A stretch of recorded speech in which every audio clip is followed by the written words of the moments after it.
मंत्री संजय शिरसाट यांनी महाराष्ट्रात अनेक निदा खान फिरतायत असे वक्तव्य करत राजकीय वर्तुळात खळबळ उडवली आहे.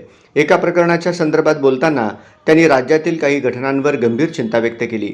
समाजात चुकीच्या प्रवृत्ती वाढत असल्याचा आरोप करत त्यांनी कठोर कारवाईची मागणी केली.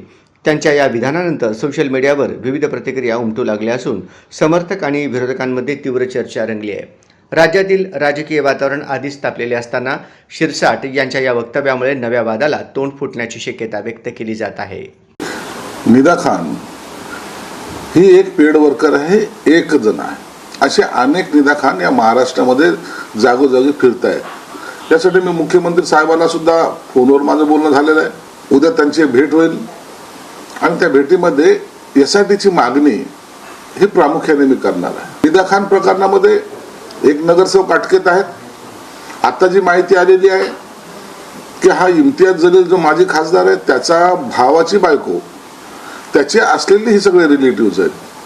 म्हणून हा एक ठरवून केलेलं षडयंत्र आहे आणि त्याचा तपास हा आता झाला पाहिजे. आणि मी वारंवार मागणी करतो की इम्तियाज जलीलला अटक झाली पाहिजे.